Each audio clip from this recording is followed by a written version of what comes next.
వేగ్గా statement చేశారు sir. నేను అదే చెప్తాను, వేగ్గా చెప్పడం కరెక్ట్ కాదు.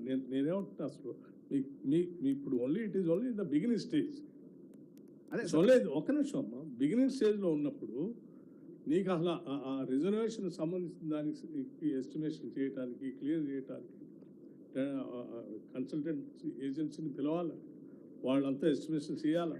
వేసిన తర్వాత కదా దాని ప్రాజెక్ట్ కాస్ట్ ఎంత అవుతుంది అనేది.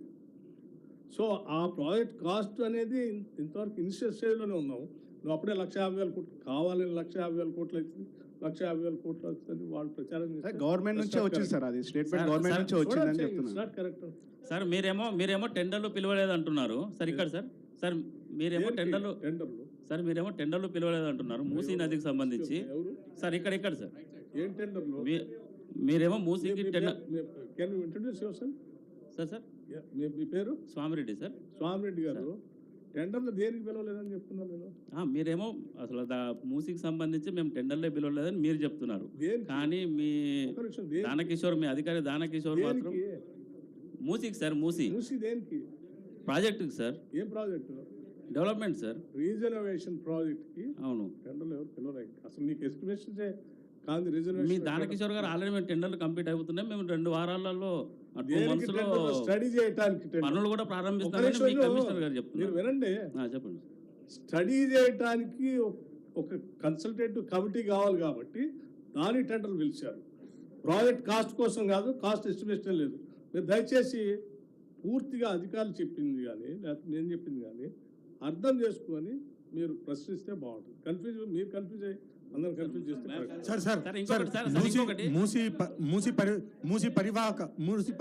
మూసి పరివాహక ప్రాంతము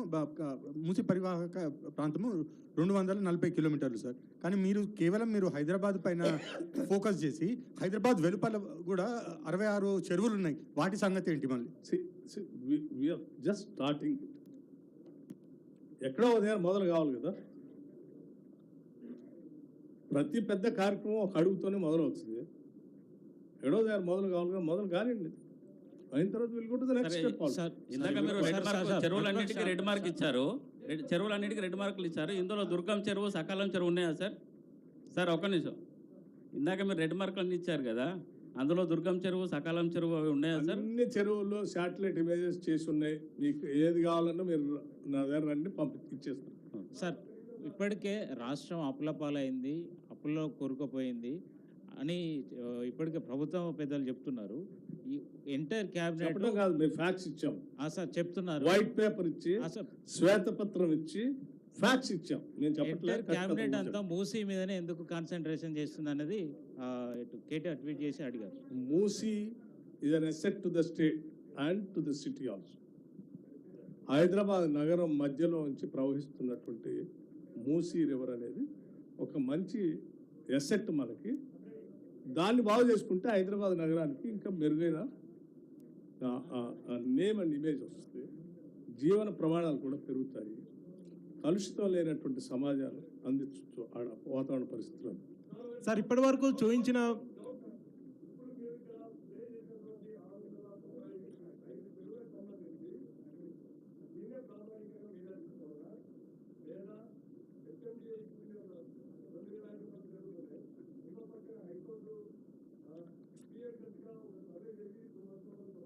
ఒక్క నిమిషం, నేను ఇచ్చిన సమాచారం మొత్తం ఇది ఔటర్ రింగ్ రోడ్ మధ్యలో ఉన్నటువంటి చెరువులకు సంబంధించిన శాటిలైట్ ఇమేజెస్. ఓకే సార్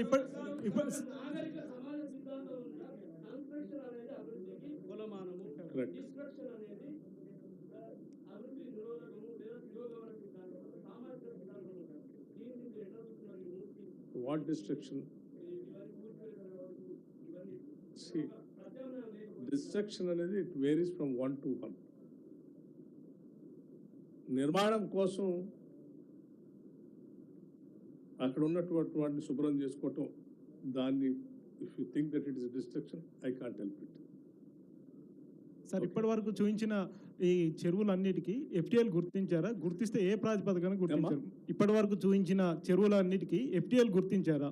గతంలో మనం కోర్టుకు సమర్పించిన వాటిలో చాలా వాటికి ఎఫ్టీఎల్ గుర్తించలేదని చెప్పారు. నిజానికి ఇప్పుడు See, గుర్తిస్తే ఇప్పుడు ఏది ప్రాతిపదికన నేను మిమ్మల్ని సూటిగా నేను అడుగుతా ఉన్నాను. నేను చూపించినటువంటి చెరువులన్నీ ఈ నగరానికి సంబంధించినటువంటి చెరువు బౌండరీస్ అన్ని రెడ్ మార్క్ చేసి శాటిలైట్ ఇమేజ్తో ఇచ్చింది. ఈ చెరువులు పార్షియల్గా ఫుల్గా ఎట్లా ఆక్యుపై అయిందో చూపించాను. వీటిని ఏం చేసుకుందాం మీరు చెప్పండి. సార్ ఇప్పుడు I'm just asking you straight away. You are a responsible citizen. నగరం బాగుపడాలని కోరుకునే వ్యక్తిగా మనం వీటిని ఏం చేస్తే బాగుంటుందో చెప్పండి.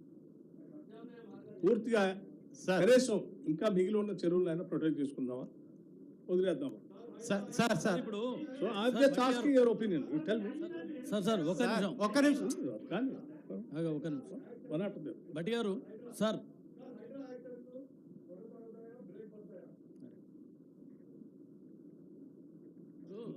చెప్పండి ఏం చేస్తే సార్ డిప్యూటీ సీఎం గారు సార్ చాలా క్లారిటీ ఇచ్చాము. సార్ రెండు విషయాలు ఆల్రెడీ హైడ్రా వచ్చిన తర్వాత చెరువులను కాపాడుకోవాలి మంచిదే. దాదాపు 100 ఇండ్లను కూలగొట్టిర్రు. కానీ వాళ్లకు నిర్మాణాలకు కరెంట్ ఇచ్చిన అధికారిని ఏమంటలేరు, పట్టాలు ఇచ్చిన అధికారిని ఏమంటలేరు, లేఅవుట్లు ఇచ్చిన అధికారులను ఏమంటలేరు. ఎందుకు వాళ్ళ మీద చర్యలు తీసుకోవడం లేదన్నది ప్రధానంగా జనం నుంచి వచ్చింది ఒకటి. రెండోది ఇప్పుడు మీరు చూపించిన దాంట్లో ఈ మూసి పరివాహకాన్ని కూడా చూపించలేదు. ఒకవేళ మూసి ఏమైనా ఎంక్రోచ్మెంట్ అయిందా కాలేదా 2014 నుంచి?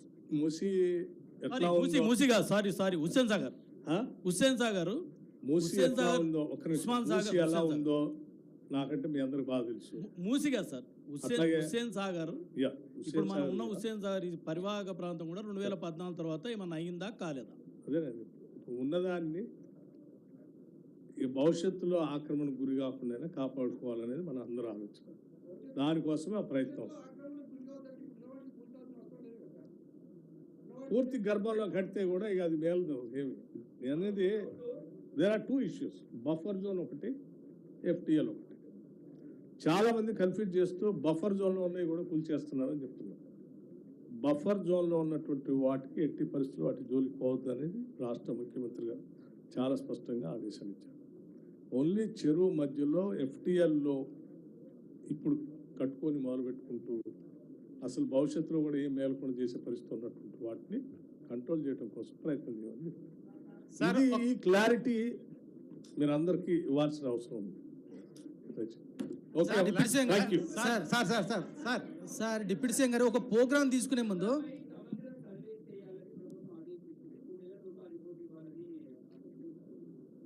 చేస్తాను.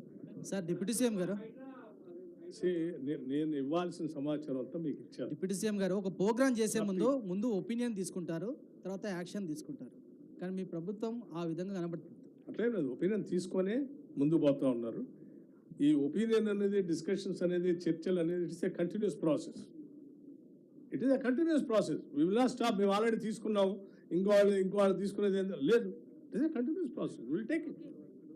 బట్ ఒకటి మాత్రం నేను చెప్పదలుచుకున్నాను. బయటకు వచ్చి ఇప్పుడు ఈరోజు ఈ ప్రభుత్వం పైన దుమ్మెత్తి పోసి ఏదో రకంగా రాజకీయ లబ్ధి పొందాలని చేసేటువంటి ప్రయత్నం మీరు నగరానికి, సమాజానికి, రాష్ట్రానికి నష్టపరుస్తాం. అది చేయబాకు. మీరు ప్రజలకు మేలు చేయాలనుకుంటే, ఐఎమ్ జస్ట్ అగైన్ మళ్ళీ మీరు చేయాలనుకుంటే ఏం చేస్తే బాగుంటుందో వచ్చి చెప్పు. మాకంటే వాళ్ళు నీ దగ్గర బెటర్ ఐడియాస్ ఉన్నారు. సార్ మీరు ఇందాక ఒకటి చెప్పినారు సార్. బఫర్ జోన్లో అది వదిలేస్తే గర్భంలో ఉన్న వాళ్ళకు ఖచ్చితంగా అదే ఎఫ్టీఎల్ అని మామూలుగా చెరువులకు అంటాం. నది గర్భానికి అయితే ఎఫ్టీఎల్ ఉండదు, గర్భం అంటాం సార్. అమ్మా, రివర్ బెడ్ అంటాము. రివర్ బెడ్ మోసి వాళ్ళకు నష్టపరిహారం ఖచ్చితంగా ప్రభుత్వం ఇస్తుంది, ఆదుకుంటాం అంటున్నారు. అదేవిధంగా హైడ్రా కూల్చివేతల్లో చెరువులో గర్భంలో కట్టుకున్న వాళ్ళు కూల్చేస్తే వాళ్ళకి కానీ నష్టపరిహారం ఉంటుందా? చెప్పు, యు మేక్ ఎ సజెషన్. డెఫినెట్గా will think about it. Yeah,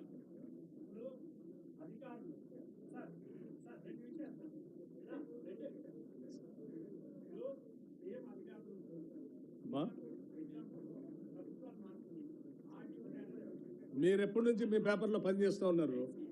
since how long you are working that paper?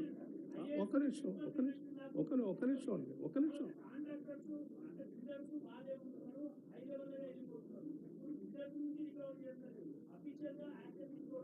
Officers మీద కాదు మీ అభిప్రాయం ఏంటి? ఉన్న ఆఫీసర్స్ని చర్య తీసుకోండి అని చెప్తున్నారు, అంతేనా? విల్ ఎగ్జామిన్ డెఫినెట్గా విల్ థింక్ అబౌట్ ఇట్. నేనేమో డల్లాస్ అనట్లేదు, లేకపోతే న్యూయార్క్ అనట్లేదు, అది ఇంకోటి అనట్లేదు, హైదరాబాదే అంటున్నాను. నేను హైదరాబాదే అంటున్నాను. సార్ హైడ్రా పేరిట కాంగ్రెస్ హైదరాబాద్ ప్రభుత్వము ప్రొటెక్ట్ చేసుకుంటాను. హిందువుల ఇళ్ళనే టార్గెట్ చేస్తుంది అంటున్నారు. మిత్రులందరూ కూడా నేను చెప్పిన రెండు